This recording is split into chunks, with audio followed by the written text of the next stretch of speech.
I think that around this time last year, I gave a talk about dana. Dana it's considered the first paramita, the first perfection of the practice. It's the practice of generosity. And what I said was that if you feel supported by this practice, that you should support the practice.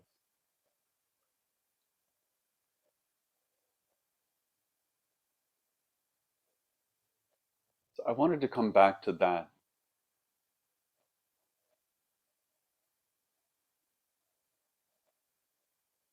because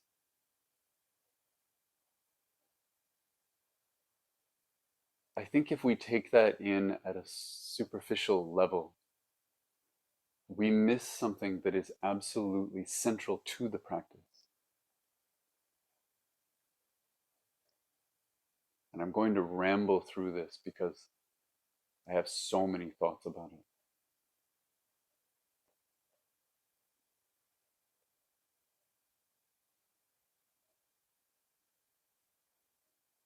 Sometimes people ask me what this practice is for. And there's a part of me that hears my teachers in my ear and wants to say, well, it's for nothing, right? Don't get caught up in that kind of idea. We practice to practice to practice.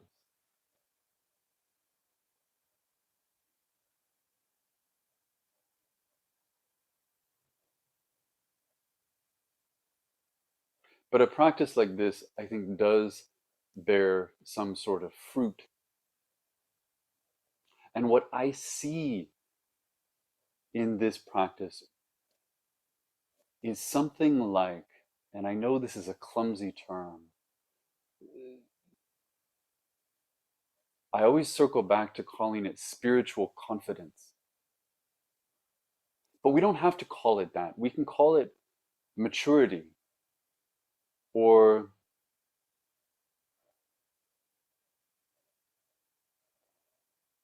maybe faith, as uncomfortable as that word might be.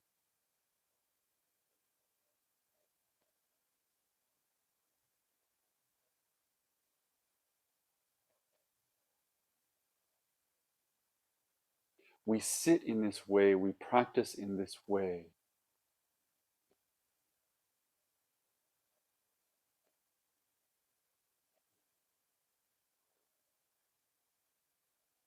And we enter through this transactional lens that if I do this, I'm going to get something back, right? And it may even be that we want that confidence or that maturity because we see it in someone else. We look across the room at someone else who is doing this practice and we think, I want that. So we go after that.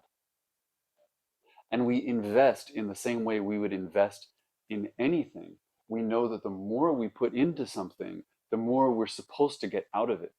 So the more I sit, the more I should get that thing, whatever that thing is. Or the more I chant, or the more I bow, there will be a return.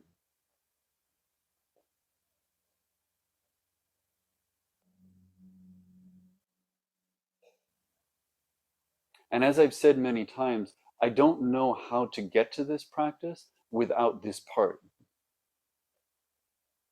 Because we are taught to believe that we live in a world of transactions. So why wouldn't this be transactional? It must be.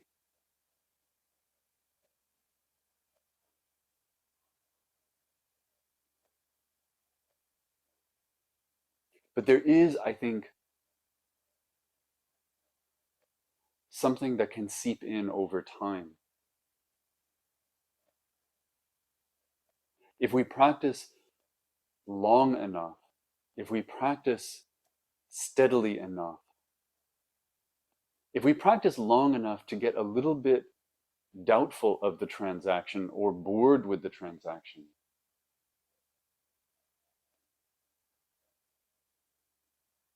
we might start to recognize that this practice has become a part of us.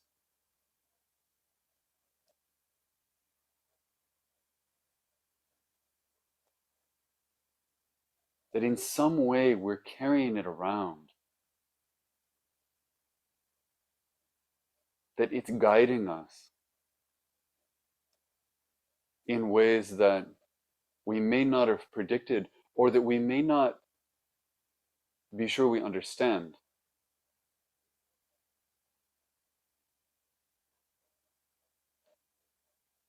And when that starts to happen, we can recognize that I, as who I am right now, I don't exist without this. This is a part of who I am. It's not the whole of me. But in this moment, the story of me must include this. And so the practice is me.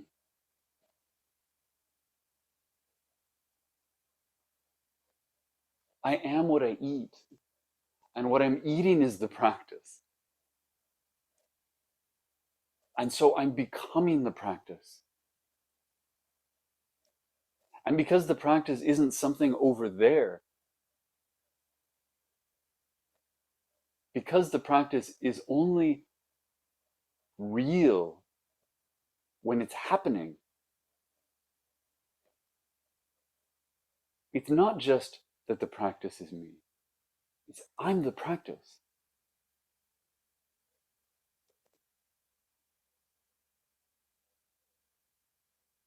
When we get to that place, we can let go of the idea that this is a place where I'm succeeding or failing. I'm good at it or I'm bad at it. I'm meeting the bar or I'm not. Because the practice is here. I'm it.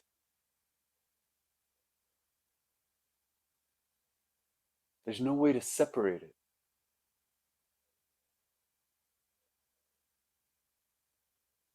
Out of that arises what I keep wanting to call spiritual confidence. The understanding in my bones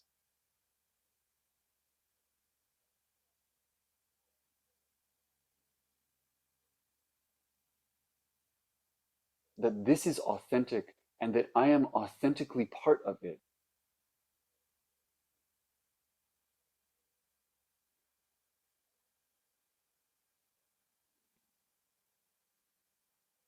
From there, it is not a leap to understanding that this moment is the same.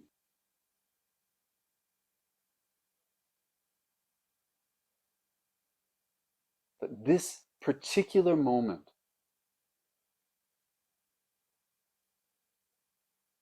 is only going to happen with me. That I am a part of this.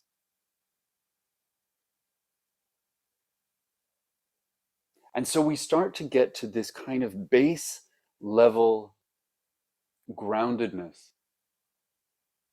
of understanding I belong here.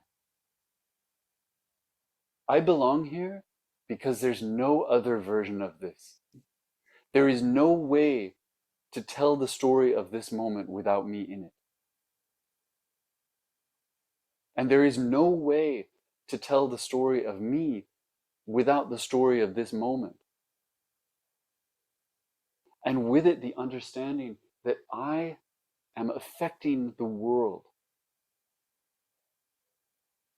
That my thoughts and my words and my actions affect the people around me. They affect the things around me.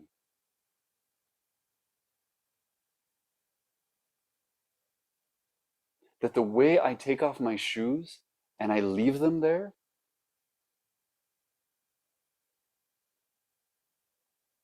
is a reflection of everything I am.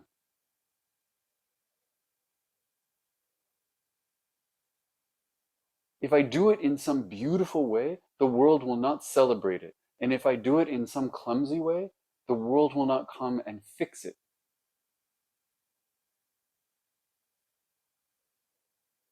I do that. I shape the world. If I speak kindly or not kindly,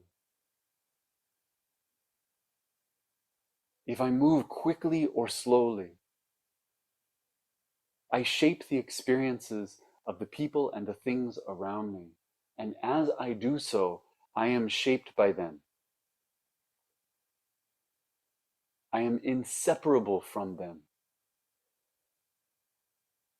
My moods and my beliefs, my hopes, they do not evolve in a vacuum.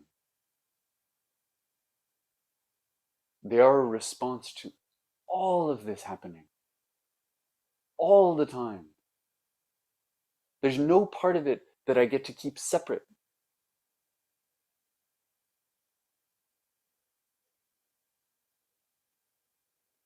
It doesn't mean that I'm a big deal, and it doesn't mean that I'm infinitesimally small.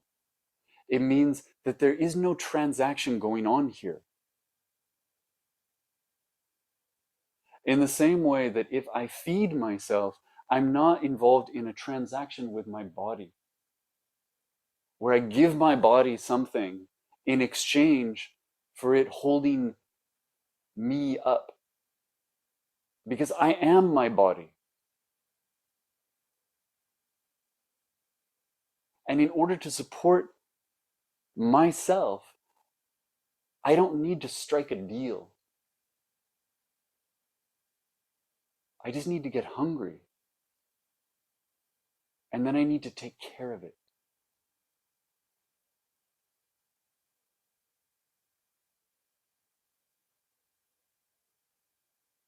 In my family, I don't speak kindly to my kids because I want them to be nice to me.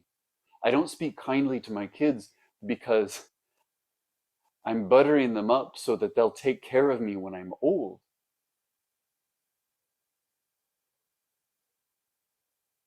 I speak kindly to my kids because they're the air that I breathe.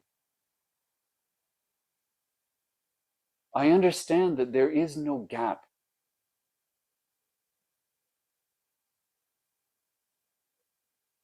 There is no me without them. Not anymore.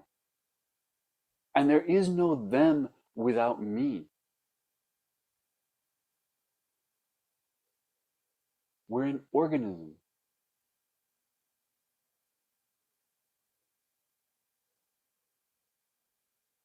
Feeding it isn't a choice. It's just inhaling. A community is the same.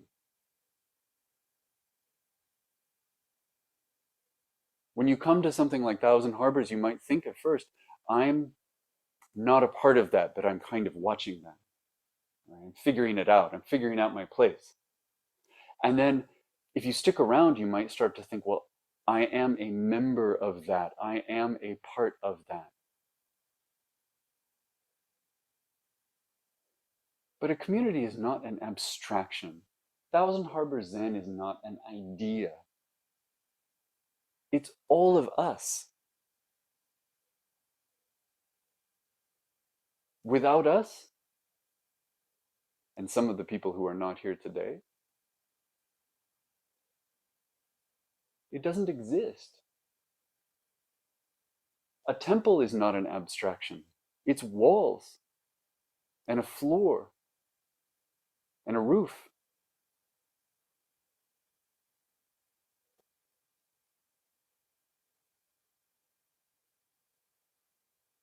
We don't wish it into existence. We make it. We clean it. We hold it up. We don't have to be concerned about whether we belong or don't belong, because we are it. and it is us.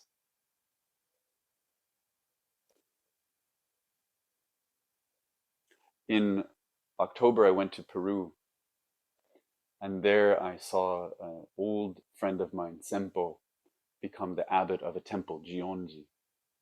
I've known him for a long, long time.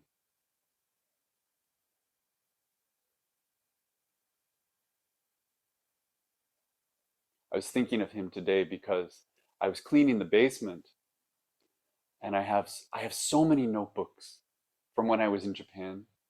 I would attend a lecture here, or I would practice for a while at a temple here, and I would keep these little notebooks and fill them with everything I saw. I flipped through one pile, and I saw that one time a teacher in a lecture, he said, he was speaking to a room of priests. He said, people don't donate to you, they donate to the robe. I wrote that down. They donate to the robe.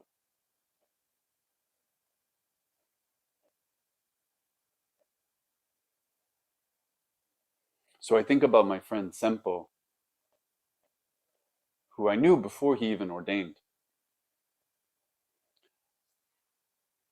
And we're doing these ceremonies. They're the same ceremonies we'll do here in June.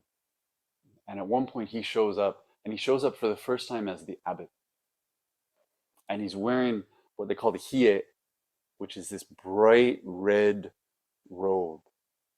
And over that, he's wearing a funzoe, which is this very eclectic looking robe that's made of scraps of cloth. Both of them symbols of the responsibility that he's assuming, symbols of this new station. I watched him walk in, and I saw that his bearing was just a little different. The dignity of that moment was just a little bit different. And what I felt in that moment was, how do I support that? How do I give to this machine, this dynamic, where he, wearing the robes, is upholding the practice, and the practice is holding him up visibly so that he can hold the practice more, so that the practice holds him up more. And the whole community around is feeling this.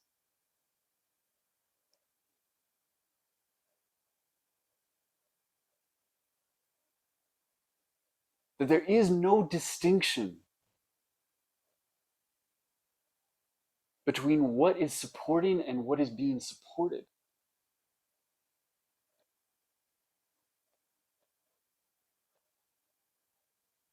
It's not even a dance, it's one thing.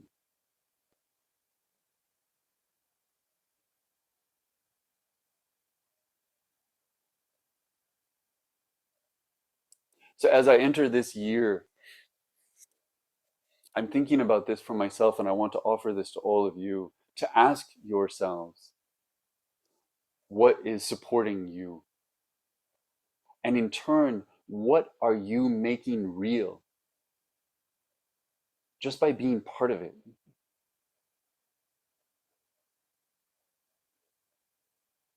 Whether it is your family or your work, your friendships, this community, this practice,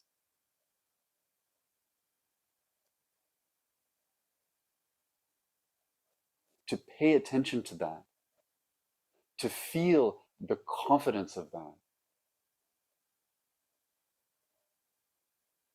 Moment to moment, the understanding that you are making and that you are being made, and to choose it, to choose to uphold that and to support that, to support it in yourself and to support it in others.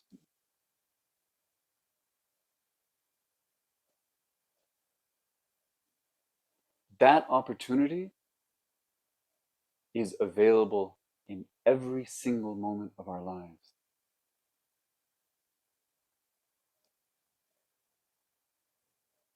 We can go our whole lives and miss it, or we can be present to it in every breath.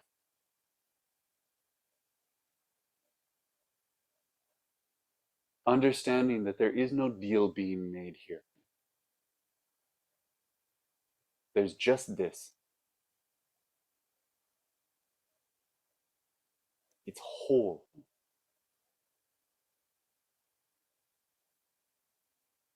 And it's us. And that's where I'll stop.